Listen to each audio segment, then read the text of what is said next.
a major transformation when he put in the contact lenses. I mean, those things are not, and have never been considered, in my view, an election's expense. The contract also requires that there's confidentiality, so that she's not permitted to speak of the program until after it has aired. She has no editing rights and actually no control over anything. She was advised that the program would be aired on July the 10th, 2010.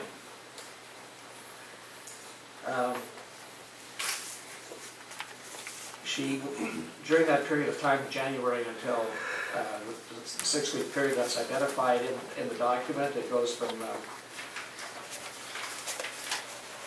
January 23rd to March 10th.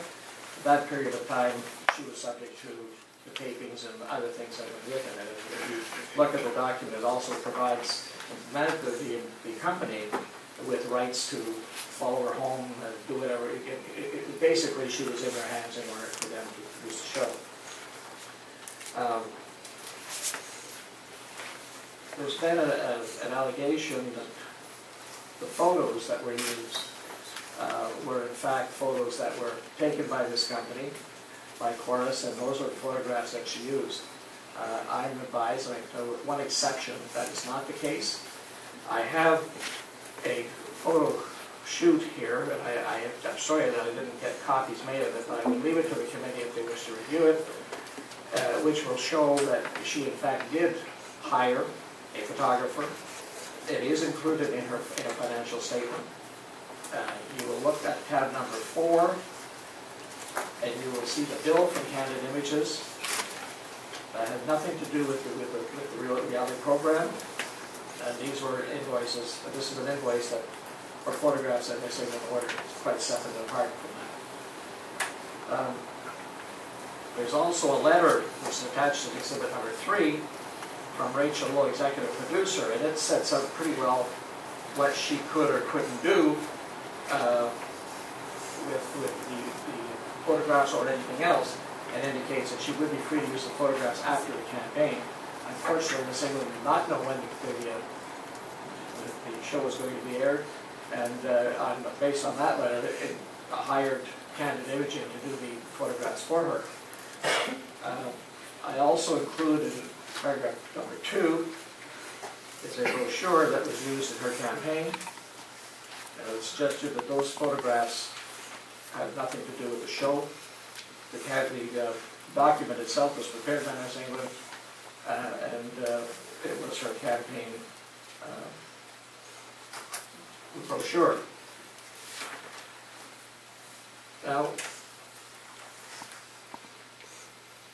I guess if the fact-finding that you're going to be undertaking here tonight is basically to say that it's your position that appearing on the show, and look, this is unique, it's never happened before as far as I know, appearing on the show for personal enhancement becomes an election expense, then I think it permeates right through the whole system where almost anything can be considered to be an election expense. And in this case, her involvement with Chorus did not have nothing to do in terms of promotion, her promotion for running a seat for council. It had to do with personal enhancement, make you look better, feel better. That's it.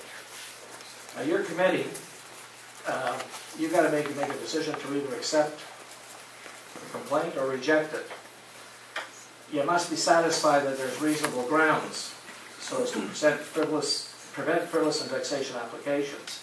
To pop up and say, well, it costs $200,000, I suggest, as a fishing expedition, but no one has any idea what that cost would be, and it has nothing to do with the campaign. It has to do with Chorus Productions and how they manage their business. The purpose of the complaint is obviously to inquire into whether the candidate has breached the Election Finances Act.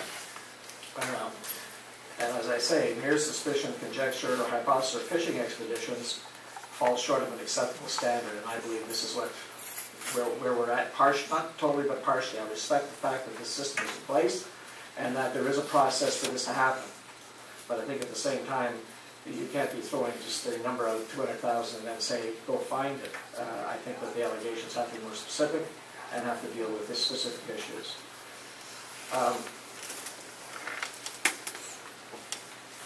This file has attracted a whole lot of media attention, as you all know, and I suppose there's various numbers of opinions hanging out there as to whether this is an appropriate violation of the Act or it isn't.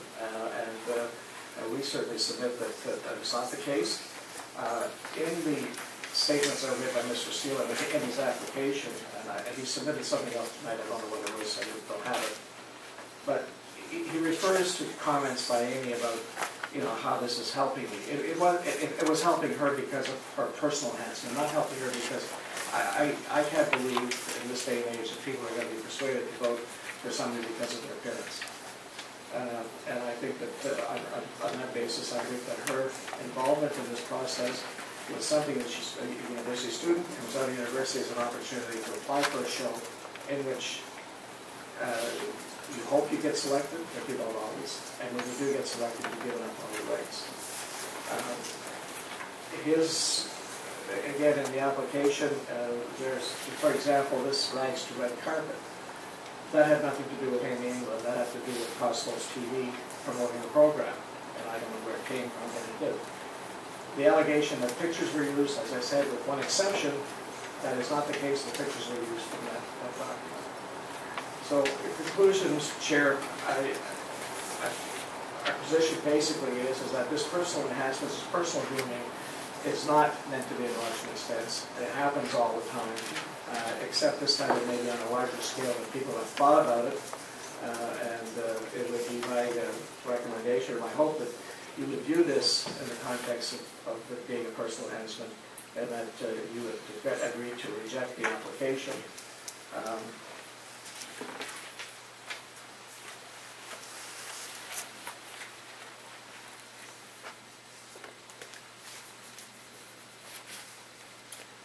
Just one other comment I just made notes on, Mr. Steele was speaking, the cost of gifts. Again, I don't understand what that has to do with election expenses. And I think that there was a follow-up story in the Star that I read that something to the effect of rags to riches, and they focused on the rags rather than the riches because of an overzealous applicant who was putting a heavy price tag on those particular coats. So Ms. England has, she's done nothing wrong. She checked, she saw an account, she saw a lawyer. None of them raised the issue with respect to this being a campaign expense. And again, it is our position that it is not. It is a personal enhancement, personal grooming, and that's the way it should be considered. We'll answer any questions you think. Thank you, Mr. Furlong. John? John? Hi. At the beginning of your presentation, you mentioned that Miss England applied for this show in December of 2009.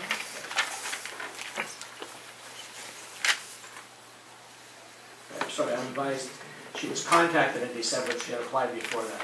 Okay. Do you have any written documentation or anything to substantiate that A, you applied, or B, you were contacted prior to your nomination signature?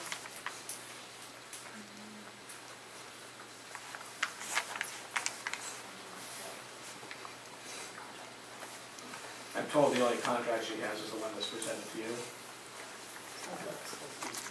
Can I, Yes. Even though can I see? The issue was I didn't even know I was on a makeover show. I mean, what they do is they lie to you. They tell you that you're an applicant. They say you have to do all of this pre-filming, and then they say you're one of 12 contestants who are being considered, but you're not guaranteed a spot. I was contacted, I think on January 2nd, or I think right at the beginning of January, and we didn't even know I was on the show. All they said was, we need you to come in and we're going to film you. And the contract before you, it's the same contract, but I signed that exact same contract at the beginning. And they basically, I didn't even know. When I found out I was on the show, I was already on the show. It really is one of those things where I didn't even know that I was actually going to be on the show until after the contract was signed, and then they ambush you in a movie theater and say, by the way, you've been picked. And it was a big shock. I didn't even know that I was actually on the show until I was on the show. One of my earlier questions to Mr. Steele was who owns the brand? Like he was talking about being branded at that time through Chorus Entertainment and Cosmo. I think if you look at the contract, if there is a brand, who it's owned by the production company. If you look at the contract. And in terms of the shows here for you guys to watch if you'd like, but in terms of determined to make a difference, it was actually a statement I made personally on the show. It was my own personal statement, and that's why it was actually made on the show. Like it wasn't, those were my words. They just, what they do with the poster is they take your sort of, it was just very confusing actually, but it was my words that were used, and I don't think that that is actually branding. I branded myself. I did all of my pamphlets. I designed my website. I chose my color. I chose my signage. I branded myself, and I didn't do it with the makeover show. The makeover show was a very small aspect of my life. It wasn't the be-all and end-all. It wasn't mentioned in any of my brochures. It wasn't, a high focal point of the campaign. Thank you. Two questions. First of all, it's been mentioned several times that, except in one instance, the material that was given to you from Chorus was not used. What is that one instance? This particular photograph appeared on her Facebook. And just on her Facebook, and that's it. The second question relates to tab number 4, which is the bill from Candid Images. And I'm just trying to understand, there's a quantity unit price of $2,100 and then a negative $1,000. There was a promotion at that time that was available to all candidates, as far as my understanding was. This is a photographer that is used by many politicians in Durham region. And at the time that I saw her, she was having a promotion on social media. The social media package included some photography and some badges, which are these things that you see here, as Bill Steele claims is from the makeover show. These were badges that were included in my package. And from the best of my understanding, it was a promotion that was on. And as for the one thing, I forgot it was on Facebook. I mean, it was a photo in the photo section. It wasn't used on my website. It wasn't used in my official brochures. I tried everything I could to use the professional photos that I paid for and make sure that I was in compliance.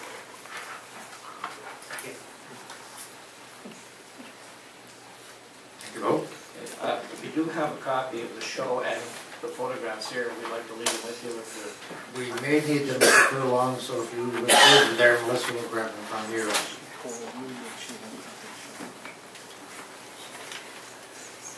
Well, I'm assuming that given the committee, only the committee will be reviewing it.